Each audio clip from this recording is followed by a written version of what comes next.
자, 민주당이요. 지금 이재명이가 1인당 25만원씩 13조를 추경해서 털어가지고 나눠주자. 그래서 경제가 어려운데 민생에 도움이 되게 하자. 자, 25만원씩 줬다 칩시다. 한 가구당 100만원이라고.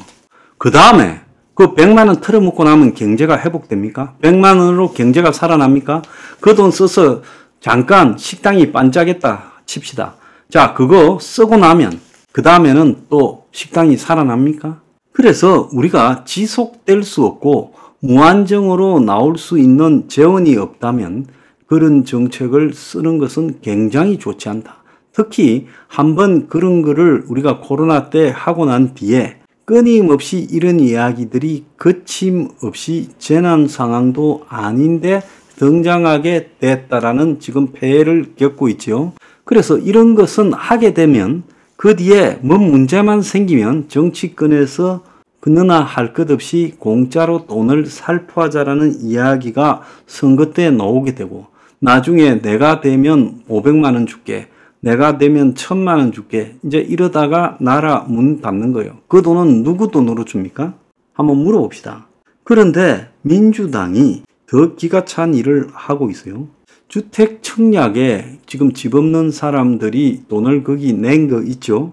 그게 지금 18조가 남아있대요. 원래 24조까지 갔는데 그 돈이 줄어들어서 이제 18조 남아있는데 이 돈으로 전세 사기를 구제하자고 이 법안을 냈어요.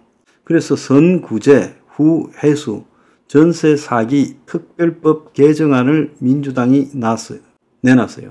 그래서 주택도시기금을 활용해서 보증금을 반환해 줄 수 있는 채권을 정부가 매입하자. 지금 그렇게 말을 하고 있습니다. 자, 쉽게 이야기하면 지금 민주당이 내놓는 선구제 후회수 전세 사기 피해자 특별법에 따르면 이 개정안이 시행될 경우 회수 불가능한 보증금 반환 채권 매입, 정부가 그러니까 보증금을 전세 사기 때인 보증금을 내주고 거기에 대한 재원을 보증금 반환 채권을 발행해서 그걸 정부가 매입한다는 거예요. 그런데 채권 매입을 뭔 돈으로 하냐? 국민의 돈으로 조성된 주택 청약금을 사용하자. 그래서 국민이 내놓은 공공재원이 그야말로 이 사기 피해 구제에 쓰여진다는 거예요. 그래서 사적인 개인 간의 사기 피해도 정부가 나서서 구제해 준다는 나쁜 선례가 될 수 있다는 거예요. 자, 민주당은 지금 5월달 안에 이번 국회가 끝나기 전에 21대 국회가 끝나기 전에 이걸 처리하겠다고 하는 거예요. 이 개정안을 해당 상임위원회에 통과시켜서 본회의에 올렸다고 합니다. 이 중요한 것은 보증금 반환 채권 매입이라는 거예요. 그래서 주택도시기금으로 보증금 반환 채권을 매입할 수 있도록 하자는 거예요. 그러면 주택도시기금이 뭐냐? 국민이 납입한 청약저축과 부동산 취득 시 의무적으로 매입하는 국민주택채권, 이 비용을 가지고 전세 사기자들한테 돈 내주자는 이야기예요. 그래서 정부가 공공재원을 통해 피해자들의 보증금을 이렇게 갚아주는 부분에 대해서 찬반 논란이 있을 수 있고 사적으로 계약한 부분에서 발생한 사기 피해를 이렇게 처리하는 것이 옳느냐는 거예요. 그래서 지금 전세 사기 피해자로 인정된 사람이 14,000명, 평균 임차 보증금이 3억 이하, 이 중 1억에서 2억 사이가 37.53%로 제일 많다는 거예요. 그래서 앞으로 피해자가 최대 3만 명까지 늘어나고, 자, 거기에 혈세를 투입하자. 자, 그리고는 나중에 후회수하자는데 세월호에 1조가 넘는 혈세가 투입됐지만은 유병헌 일가로부터 회수한 돈은 하나도 없었어요. 그래서 이런 식으로 이게 정부가 한다라는 것은 그건 매우 불가능한 거고 다른 사기 피해자와의 형평성 문제도 등장하는 거예요. 정부가 무슨 보험회사도 아니고 대위권을 행사할 수 있는 법적 근거도 없이 사기 피해자에게 무조건 돈을 지급하냐. 지금 정부가 돈을 내줬다 칩시다.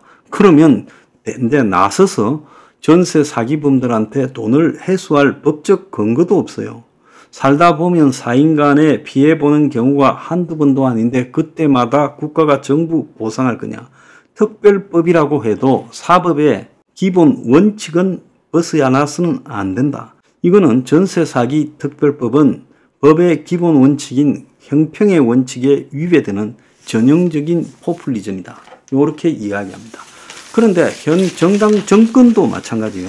정부가 아이를 낳은 국민들에게 자산 소득과 무관하게 자녀 1인당 현금 1억을 지급하는 방안에 대해서 대국민 설문조사에 착수했다는 거예요. 그래서 현재 정부의 저출생 대응이 곳곳에 흩어진 이런 비용을 갖다가 일부 지원해주는 이런 간접 지원 방식인데, 이렇게 하지 않고 거액 현금 직접 지원 방식으로 전환하는 여론조사를 국민권익위원회 웹사이트 국민생각함을 통해서 애 놓으면 1억 주는 방향에 대해서 어떻게 생각하느냐. 연 23조가 투입된다는데 이 정도 재정을 투입하는 것이 옳은지, 또 지역 소멸 대응 등 다른 유사 예산을 여기에 사용하는 것이 옳은지 묻고 있다는 겁니다. 참 기가 찬다고 저는 보고 있습니다. 1년에 22조가 필요한데 이런 방식으로 해서는 안 돼요. 제가 서포 15조에 5 플러스 3에 직접적인 돈을 주는 게 아니라 애를 낳은 사람에게 원가주택의 우선권을 준다든지 공공일자리를 우선적으로 알선해 준다든지 보육이나 이런 부분에서 지원을 해준다든지 사교육을 대체할 수 있는 공교육 내에서 지원을 해준다든지 이런 보편적 방식으로 애를 놓은 사람들이 애를 키우는 비용이 들지 않도록 해야지, 애를 놓으면 돈 준다라는 건 이거는 최악의 방식이다라고 저는 생각합니다.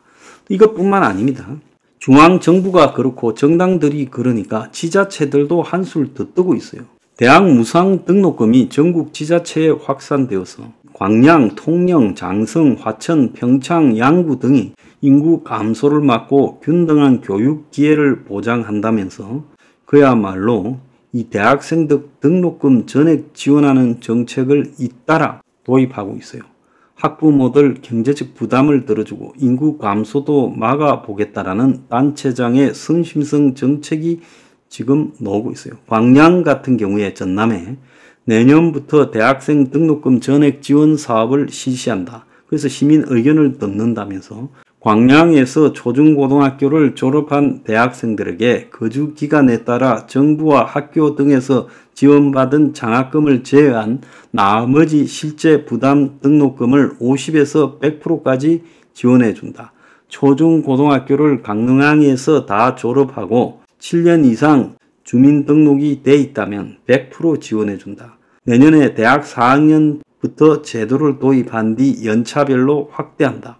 비학점 이상만 충족하면 무상 등록금을 내준다. 장성군은 지난 1월 처음으로 지역 출신 대학생 250명에게 3억 6천만 원의 등록금을 지원했고 국가 학교 기관 회사에서 받은 장학금을 제외하고 실제 부담한 금액을 학기당 200만 원 이내로 지원하고 보호자가 3년 이상 장성에 주민등록을 두고 있으면서 C학점 이상이면 지원한다는 거예요. 경남 통영은 지난해 하반기 지역 출신 대학 4학년을 대상으로 등록금 전액 지원 사업을 했고 이걸 전차적으로 확대한다는 거예요. 강원도가 지금 무상 등록금을 제일 많이 도입했다 합니다. 참 기가 찬데요. 나라 꼬라지가 대학교에 갈 만한 수준이 되는 애들을 지원해야지 시골에 인구 준다고 대학생은 무조건 돈 준다? 대학 같지도 않은 대학에 등록만 해놓으면 돈 대주는 이게 옳은 겁니까?